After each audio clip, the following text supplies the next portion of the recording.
ഓസ്ട്രേലിയയിൽ സിഡ്നിയിലെ ബോണ്ടി ബീച്ചിൽ നടന്ന ഹനുക്കാഹ് എന്ന ജൂത ആഘോഷ പരിപാടിക്കിടെയുണ്ടായ വെടിവെപ്പിൽ 12 പേർ കൊല്ലപ്പെട്ടു എന്നാണ് റിപ്പോർട്ടുകൾ. ഇന്നലെ പ്രാദേശിക സമയം ഉച്ചയ്ക്ക് 2:17 തോക്കുധാരികളായ 2 പേർ 50 തവണ വെടിയുതിർത്തത്. കൊല്ലപ്പെട്ടവരിൽ ഒരു അക്രമിയും ഉൾപ്പെടുന്നുവെന്നാണ് വിവരം. 2 പോലീസ് ഉദ്യോഗസ്ഥർ ഉൾപ്പെടെ 18ഓളം പേർക്ക് ഗുരുതരമായി പരിക്കേൽക്കുകയും ചെയ്തിട്ടുണ്ട്.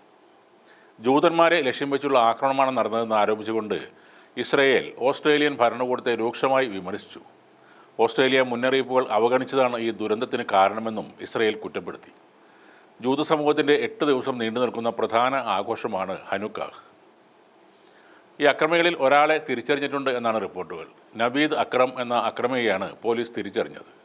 നവീദ് അക്രം പാകിസ്ഥാൻകാരനാണെന്ന് തിരിച്ചറിഞ്ഞു. പാകിസ്ഥാനിലെ ലാഹോർ സ്വദേശിയായ നവീദ് അക്രത്തിന് 24 വയസ്സാണ് പ്രായം. അതിനിടെ നിരായുധനായ ഒരു വ്യക്തി ഈ തോക്കുധാരിയെ ആക്രമിച്ച് കീഴടക്കുന്നതിൻ്റെ ദൃശ്യങ്ങളും പുറത്തു വന്നു. സാധാരണക്കാർക്ക് നേരെ വെടിയുതിർക്കുന്നതിനിടെ നിരായുധനായ ഒരാൾ അക്രമികളെ നേരിടുന്ന ദൃശ്യങ്ങൾ സോഷ്യൽ മീഡിയയിൽ വൈറലായിരുന്നു. 43 വയസ്സുള്ള അഹമ്മദ് അൽ അഹമ്മദ് എന്ന പഴക്കച്ചവടക്കാരനാണ് ഈ അക്രമിയെ കീഴ്പ്പെടുത്തിയത്.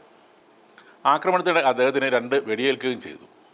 പാർക്ക് ചെയ്തിരിക്കുന്ന കാറുകൾക്ക് പിന്നിൽ ഒളിച്ചിരുന്ന അഹമ്മദ് പിന്നിൽ കൂടി ഈ തോക്കുധാരിയുടെ അടുത്ത് വരികയും കഴുത്തിൽ പിടിച്ച് തോക്ക് പിടിച്ചു വാങ്ങി തള്ളിയിടുകയും തുടർന്ന് ആയുധം അയാൾക്ക് നേരെ ചൂണ്ടുകയും ചെയ്തു. അഹമ്മദിൻ്റെ ധീരത നിരവധി പേരുടെ ജീവനാണ് രക്ഷപ്പെടുത്തിയത്. അഹമ്മദ് ആശുപത്രിയിലാണ്. എന്താണ് സംഭവിക്കുന്നതെന്ന് തങ്ങൾക്ക് കൃത്യമായി അറിയില്ലെന്ന് അഹമ്മദിൻ്റെ ബന്ധുവായ മുസ്തഫ മാധ്യമങ്ങളോട് പറയുന്നു. അദ്ദേഹം സുഖമായിരിക്കുമെന്ന് ഞങ്ങൾ പ്രതീക്ഷിക്കുന്നു. സോഷ്യൽ മീഡിയയിൽ അഹമ്മദിൻ്റെ ധീരതയെ പ്രശംസിച്ച് നിരവധി പേർ രംഗത്ത് വരികയും ചെയ്തു. പ്രധാനമന്ത്രി ആൻ്റണി അൽബനീസും അഹമ്മദിനെ ഹീറോ എന്നാണ് വിശേഷിപ്പിച്ചത്. വെളിച്ചത്തിൻ്റെ ഉത്സവം എന്നറിയപ്പെടുന്ന ആഘോഷത്തിൽ പങ്കെടുക്കാൻ ഞായറാഴ്ച ദിവസം ആയിരങ്ങളാണ് ബീച്ചിൽ ഒരുമിച്ച് വന്നത്. വിശ്വാസികൾ പരസ്പരം സന്തോഷം പങ്കുവച്ചും നൃത്തം ചെയ്തും ഈ ഉത്സവം ആഘോഷിക്കാൻ ഒരുങ്ങുന്ന സമയത്താണ് ആയുധധാരികളായ 2 അക്രമികൾ അങ്ങോട്ട് കടന്നു വരുന്നത്. സന്തോഷം നിൽക്കുന്ന ഈ മനുഷ്യർക്ക് നേരെ വെടിയുണ്ടകൾ ചീറിപ്പാഞ്ഞു. ഓരോരുത്തരായി വെടിയേറ്റ് നിലത്ത് വീണു. ബാക്കിയുള്ളവർ ഭയന്നോടി. ഓടുന്ന മനുഷ്യരെയും ഇവർ വീണ്ടും ആക്രമിച്ചിരുന്നു. ആ വെടിവെച്ചയുടെ ശബ്ദം കേട്ടാണ് അഹമ്മദ് അൽ അഹമ്മദ് ബീച്ചിലേക്ക് ശ്രദ്ധിക്കുന്നത്. അങ്ങനെയാണ് അക്രമിയുടെ ശ്രദ്ധയിൽപ്പെടാതെ ഒരു കാറിന് പിന്നിൽ ഒളിച്ചുകൊണ്ട് പെട്ടെന്ന് അക്രമിയുടെ നേരെ ചാടി വീണ് തോക്കിൽ കയറി പിടിക്കുന്നത്. അല്പനേരത്തെ പിടിവലിക്കൊടുവിൽ അക്രമിയുടെ കയ്യിൽ നിന്നും അയാൾ തോക്ക് പിടിച്ചെടുത്ത ശേഷം അക്രമിയെ ഇടിച്ച് നിലത്തിട്ടു. പിടിച്ചു വാങ്ങിയ തോക്ക് അയാൾ അക്രമിയുടെ നേരെ ചൂണ്ടി വെടിയുതിർക്കുകയും ചെയ്തു. വെടിയുണ്ടകൾ അക്രമിയുടെ ശരീരത്തിൽ തുളഞ്ഞു കയറി. ഒരിക്കലും പ്രതീക്ഷിച്ചിട്ടില്ലാത്ത ഒരു വ്യക്തിയുടെ തിരിച്ചടിയിൽ ആ അക്രമി വെടിയേറ്റ് വീണു. ആളുകൾ എത്തുമ്പോഴേക്കും അഹമ്മദ് തറയിൽ ഇരിക്കുന്നതാണ് കണ്ടത്. അക്രമിയിൽ നിന്നും തോക്ക് പിടിച്ചു വാങ്ങാൻ ശ്രമിക്കുന്നതിനിടെ അഹമ്മദിന് വെടിയേറ്റിരുന്നു. ശരീരത്തിൽ വെടിയുണ്ടകൾ കയറിയത് വകവെക്കാതെയാണ് അഹമ്മദ് അക്രമിയുമായി പോരാടിയത്. 43 വയസ്സുള്ള അഹമ്മദ് അൽ അഹമ്മദ് അവിടെ അടുത്ത കടയിലെ ഒരു ഫ്രൂട്ട്സ് കച്ചവടക്കാരനാണ്. 2 കുട്ടികളുടെ പിതാവുമാണ്. ഇന്നേ വരെ ജീവിതത്തിൽ ഒരിക്കലും തോക്ക് പിടിച്ച പരിചയമൊന്നും അയാൾക്കില്ല. പക്ഷേ ആ സമയത്ത് അക്രമിയുടെ തോക്ക് പിടിച്ചു വാങ്ങി അയാൾ തിരിച്ച് വെടിവെച്ചു.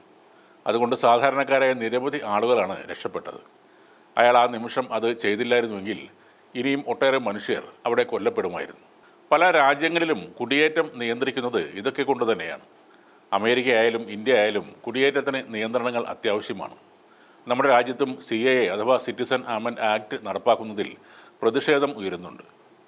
അയൽ രാജ്യങ്ങളിൽ മതപരമായ പീഡനം നേരിടുന്ന 6 ന്യൂനപക്ഷ സമുദായങ്ങളിൽ നിന്നുള്ള കുടിയേറ്റക്കാർക്ക് ഇന്ത്യൻ പൗരത്വത്തിന് അപേക്ഷിക്കാൻ അനുമതി നൽകുന്നതാണ് ഈ നിയമം. മതപരമായ പീഡനം മൂലം 2014 ഡിസംബർ 31 മുമ്പ് പാകിസ്ഥാൻ, ബംഗ്ലാദേശ്, അഫ്ഗാനിസ്ഥാൻ എന്നിവിടങ്ങളിൽ നിന്ന് ഇന്ത്യയിലേക്ക് കുടിയേറിയ ഹിന്ദു, സിഖ്, ജൈന, ബുദ്ധ, പാഴ്സി, ക്രിസ്ത്യൻ വിഭാഗങ്ങൾക്കാണ് പൗരത്വം ലഭിക്കുക. എന്തുകൊണ്ട് മുസ്ലിം അതിൽ ഇല്ല എന്ന ചോദ്യമാണ് ഇപ്പോഴും ഉയരുന്നത്. ഈ പറഞ്ഞ 3 രാജ്യങ്ങളും ഇസ്ലാമിക രാഷ്ട്രങ്ങളാണ്. അവിടുത്തെ ന്യൂനപക്ഷ സമുദായങ്ങൾക്ക് മതപരമായ പീഡനം നേരിട്ട മൂലം ഇന്ത്യയിലേക്ക് വന്നവർക്ക് മാത്രമാണ് CAA പ്രകാരം ഇന്ത്യൻ പൗരത്വത്തിന് അപേക്ഷിക്കാൻ കഴിയുന്നത്.